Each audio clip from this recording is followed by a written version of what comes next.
오늘 말씀을 보시면 현재 미가가 이 미가 선지자가 살아가고 있는 이 세상, 미가 선지자가 바라보고 있는 이 현실은 바로 불의와 제약이 가득하고 또 갈등과 다툼이 끊이지 않는 현실, 그리고 아무런 희망이라고는 찾아볼 수 없는 그런 절망적인 현실이었습니다.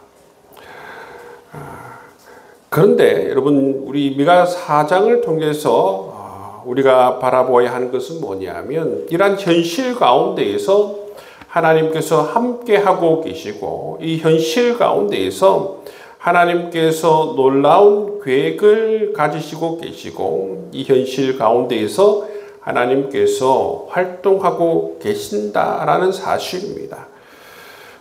그렇기 때문에 여러분, 우리가 어떻게 보면 미가가 살아가고 있는 이 현실, 정말 이 유다의 범죄로 말미암아 이 이스라엘은 정말 모든 소망을 잃게 되고 불의와 제약이 가득한 그러한 세상이 되어 버렸지만, 하나님께서는 미가가 살아가고 있는 이 현실을 넘어서 새로운 놀라운 일들을 하고 계시고 놀라운 계획들을 세우고 계신다라는 것이 바로 우리 인간들에게는 정말 복음이고 기쁜 소식이 되는 줄 믿습니다.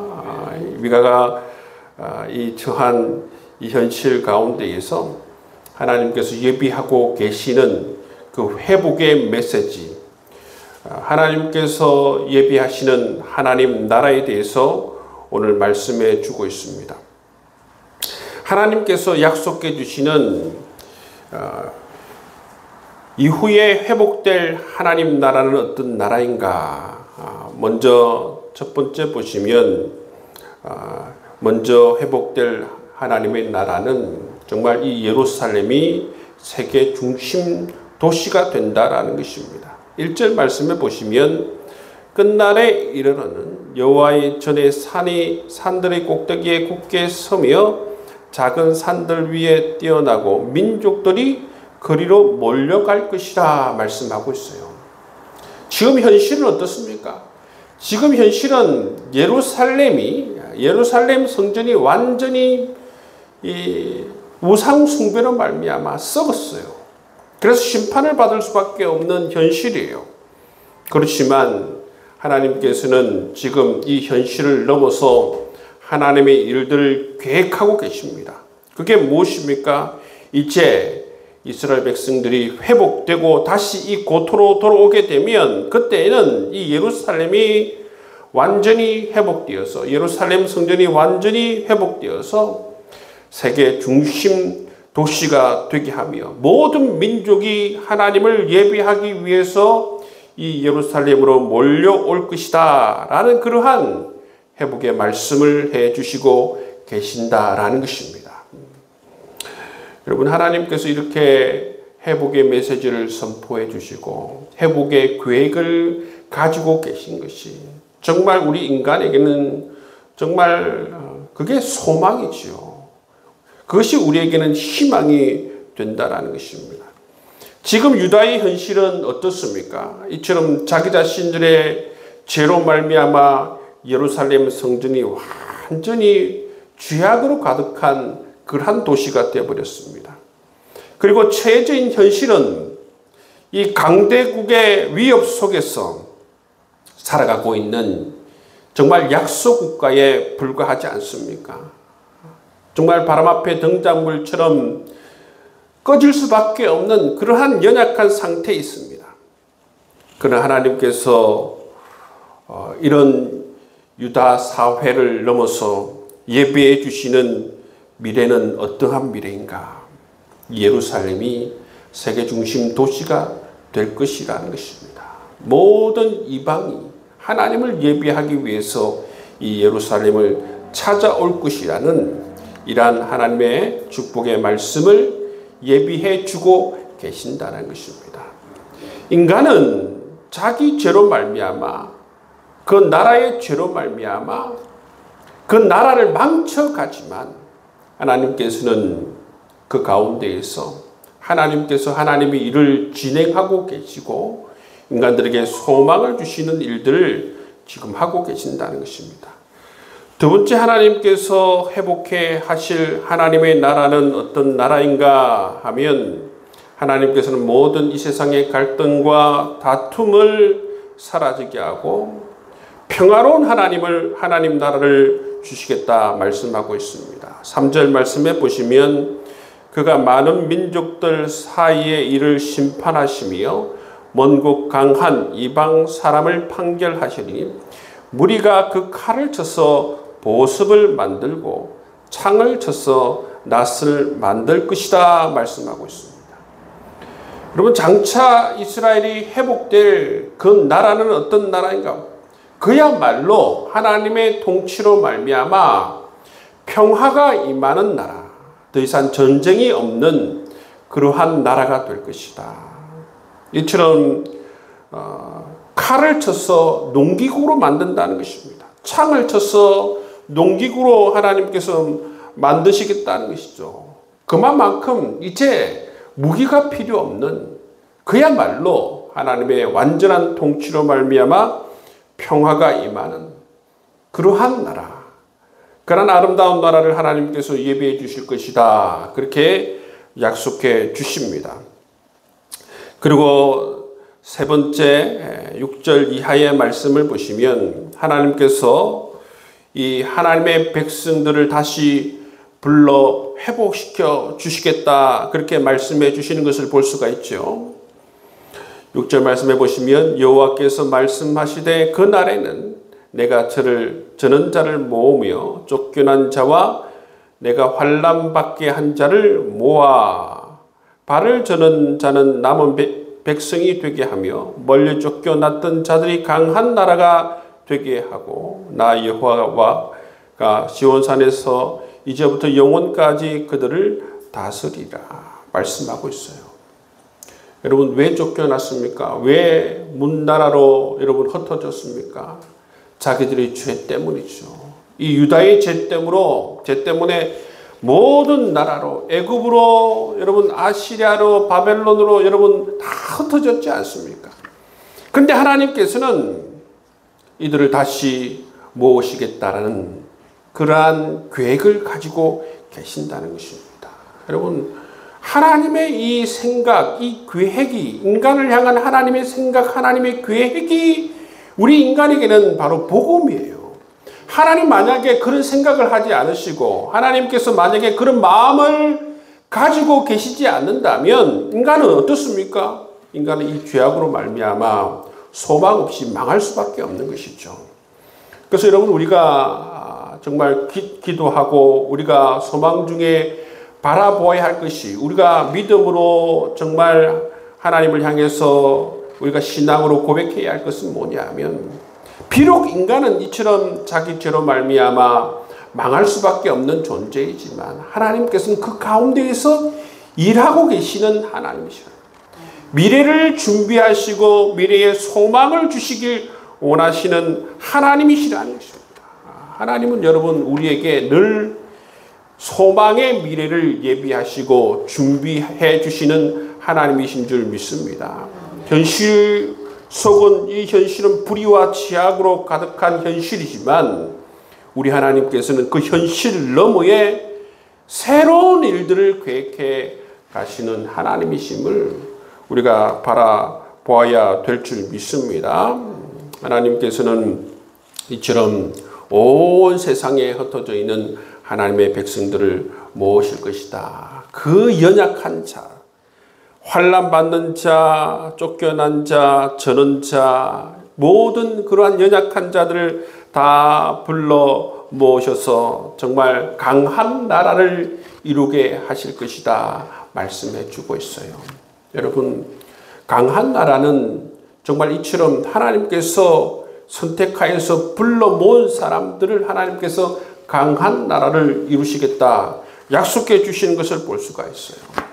여러분, 우리가 연약하고 그렇죠. 그렇지만 하나님께서 우리를 불러서 여러분 쓰시겠다고 하면 우리가 강한 나라, 강한 교회, 정말 강한 그러한 가정이 될 수 있으리라 믿습니다. 여러분 그렇게 하나님께서 우리를 사용해 주시길 위해서 기도할 수 있는 여러분 될 수 있기를 주의 이름으로 축복합니다. 하나님께서 이처럼 미가가 바라보고 있는 이 현실, 불의와 죄악이 가득하고 아무런 소망이 없는 현실, 갈등과 분쟁과 다툼이 끊이지 않는 정말 지옥과 같은 이 현실, 이 현실을 넘어서 하나님께서는 이처럼 놀라운 계획을 가지고 계신다라는 것이죠. 네, 여러분 이러한 하나님의 이 계획, 미래의 이 하나님의 이 소망이 이루어지기 전에 반드시 거쳐야 하는 게 있습니다. 반드시 거쳐야 하는 게 뭡니까? 유다가 자기 죄악을 여러분 치러야 된다는 것입니다. 징계를 받아야 된다는 것입니다. 여러분 이 바벨론의 막대기로 말미암아 정말 정결하게 되어야 한다는 거예요. 그게 먼저 있어야만이 이러한 새로운 여러분 고토로 돌아와서 이런 하나님의 예비해 주신 이러한 하나님의 놀라운 계획을 경험하게 된다는 것입니다. 그래서 10절 말씀을 보시면 하나님께서는 유다가 자기 죄악으로 말미암아 이런 환난과 고난을 먼저 겪을 것이다 말씀해 주고 있습니다. 딸 시온이여 해산하는 여인처럼 힘들여 나을지어다. 이제 내가 성읍에서 나가서 들에 거주하며 또 바벨론까지 이르러 거기서 구원을 얻으리니 여호와께서 거기서 너를 내 원수의 손에서 속량하여 내시리라. 하나님께서는 이 유다가 자기 죄로 말미암아 어떻습니까? 해산하는 여인처럼 그런 고통을 겪을 것이다 말씀하십니다. 그런 큰 고통과 큰 고난을 겪을 것이지만 하나님께서는 어떻게 해주신다고 하십니까? 그 가운데에서 구원해 내주시겠다. 속량시켜 주시겠다. 약속해 주시는 모습을 볼 수가 있습니다. 여러분 우리 하나님은 이런 분이세요.